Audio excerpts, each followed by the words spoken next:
Hi, everybody. It's now been a year since the tragic death of Michael Brown in Ferguson, Missouri. His death, along with the events in Cleveland, Staten Island, Baltimore, Cincinnati, and other communities, sparked protests and soul-searching all across our country.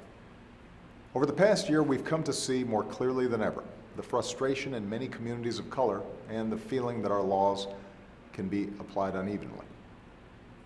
After Ferguson, I said that we have to face these issues squarely. I convened a task force on community policing to find common sense steps that can help us drive down crime and build up trust and cooperation between communities and police, who put their lives on the line every single day to help keep us safe. And I've personally met with rank and file officers to hear their ideas. In May, this task force, made up of police officers, activists, and academics, proposed 59 recommendations. Everything from how we can make better use of data and technology, to how we train police officers, to how law enforcement engages with our schools. And we've been working with communities across America to put these ideas into action. Dozens of police departments are now sharing more data with the public, including on citations, stops and searches, and shootings involving law enforcement.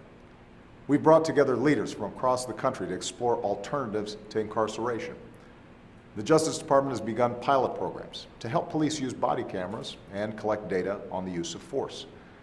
This fall, the department will award more than $160 million in grants to support law enforcement and community organizations that are working to improve policing. And all across the country, from states like Illinois and Ohio to cities like Philadelphia, Boston, and Nashville, local leaders are working to implement the task force recommendations in a way that works for their communities. So we've made progress, and we'll keep at it. But let's be clear, the issues raised over the past year aren't new, and they won't be solved by policing alone. We simply can't ask our police to contain and control issues that the rest of us aren't willing to address as a society. That starts with reforming a criminal justice system that too often is a pipeline from inadequate schools to overcrowded jails, wreaking havoc on communities and families all across the country.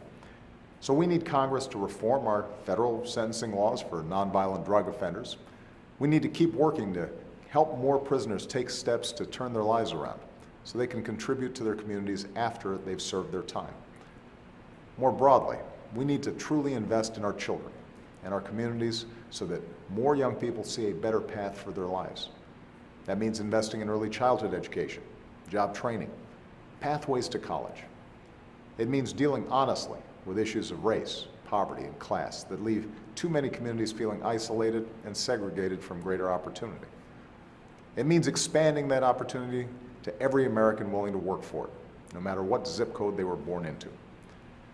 Because in the end, that's always been the promise of America. And that's what I'll keep working for every single day that I'm president. Thanks, everybody, and have a great weekend.